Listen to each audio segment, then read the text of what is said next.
Ha guys, let's get more news about Warriors, but first don't forget to subscribe and leave your like. Stephen Curry on LeBron James and Kevin Durant potentially joining the Warriors. Stephen Curry recently did a tell-all interview with the San Francisco Standard about his present and future. One of the topics brought up by the interviewer was the possibility of LeBron James and Kevin Durant joining the Golden State Warriors, something they reportedly tried before the trade deadline. Curry simply claimed that you can never say never, but didn't expect to play with them anytime soon. As you've seen recently, this league is crazy, so you never say never. I think it's funny now because we have our Team USA picture where all three of us are together. It's nice for a nice headline, but again I guess everything is possible and nothing is possible all at the same time in this league. I loved my experience playing with them for sure, but this isn't fantasy basketball either. You kind of have to be reasonable. The Golden State Warriors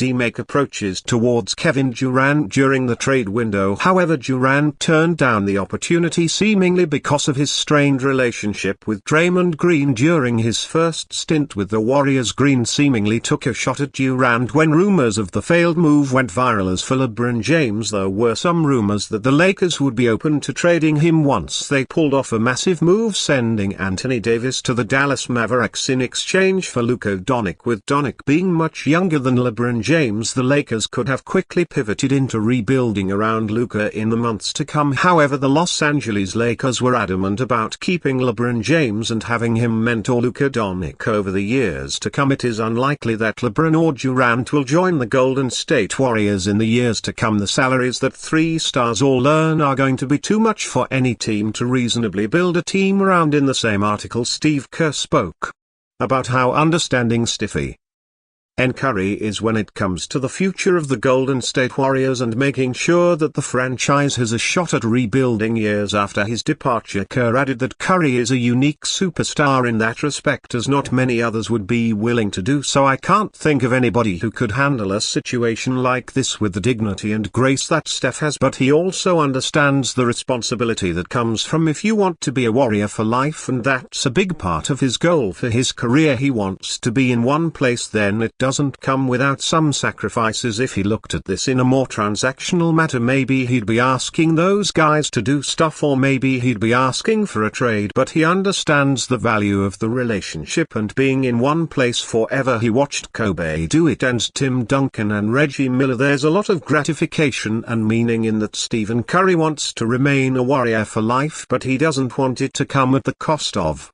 competing for an NBA champions. In the same interview, Curry declared that he didn't want his final years in the NBA to end like Kobe Bryant's final years with the Lakers ended a few years ago. On how a small action expands the dynamic between Steph Curry and Jimmy Butler. Upon Jimmy Butler's acquisition by the Golden State Warriors, it was easy to envision him running a plethora of two-man actions with Steph Curry, given how Butler has previously shown how well he can play off of smaller teammates, both as a screener and as a ball handler. The latter is a particular note. Butler's ability to handle the ball and make sound decisions dictates that actions involving a smaller teammate screening for him in inverted pick-and-roll setups should be a regular part of the diet. Previous possessions of Butler running inverted pick-and-rolls with Kyle Lowry in Miami are evidence of such. Of course, the Golden State Warriors are no strangers to the concept of the inverted pick-and-roll, having run it plenty of times with Curry as the screener for bigger ball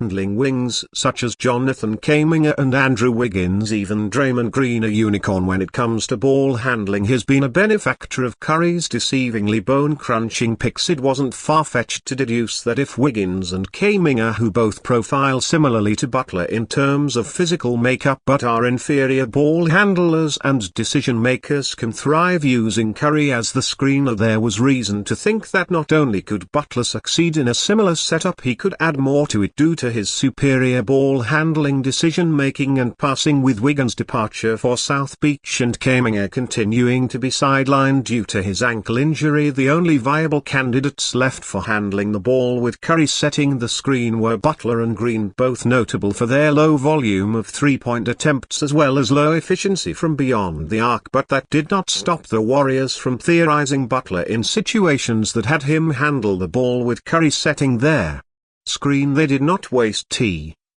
I'm in trying the action running it as early as Butler's first game as a Warrior. The instance above was called with only theory in mind. Butler had virtually zero prep time, let alone any sort of practice before the game against the Chicago Bulls. It was only before the next game against the Milwaukee Bucks where Butler and Curry were able to walk through a couple of inverted pick-and-roll scenarios together with help from assistant coaches. While it's hard to deduce what exactly assistant coach Bruce Fraser is telling Butler above, Fraser pointing to the corner may have had something to do with the options Butler is presented with upon Curry setting the screen. Of course, Curry drawing attention and causing coverage confusion at the point of the screen allows for Butler to turn the corner and attack the rim. Alternatively, if too much attention comes Butler's way, he can pass the ball back to Curry on the pop or to another teammate. NBA Insider reveals real reason why Kevin Durant didn't go back to Golden State. The phone.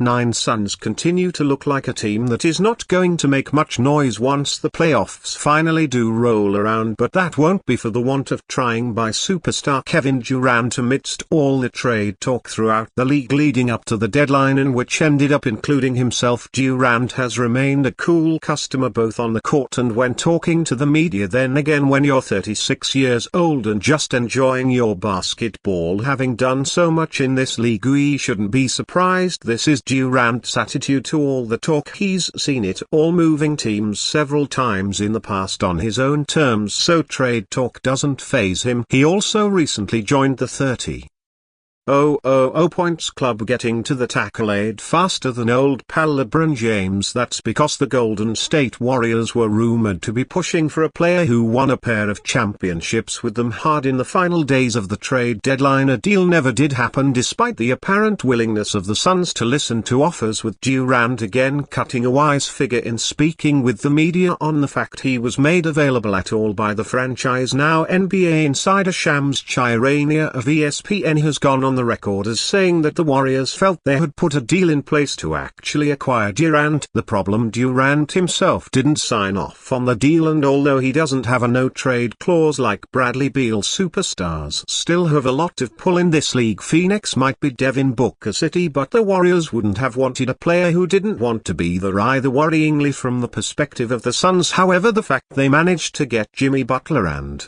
have hit the ground running with him in place, there is a problem for their own postseason ambitions. Although the idea of teaming up with Stephen Curry again probably appealed to Durant as it would anybody in the league, we already broke down why Durant was ever likely to go back to San Francisco. We know his legacy means a lot to him, and if he went back and somehow won another title, it would be discredited even less than the two he already has. There's no point in looking back, at least under these current circumstances anyway. While this recent piece by Howard Beck of The Ringer gave us even more clues into Durant's way of thinking and why moving from the Valley right now isn't going to happen. He's moved into a different stage of his career and is happy to be out there hooping with the guys that he likes to play with. That certainly includes Booker, and while the prospect of a championship in Phoenix feels as far away as ever right now, we should all still enjoy Durant's greatness while he calls the Suns home. Yes, there will be more rumors come there off-season, but his answer on this one is clear and emphatic. He didn't want to go back to the Warriors and is happy with the Suns. It really is that simple. And you fan, what do you think of Kevin Durant's situation? Leave your opinion in the comments.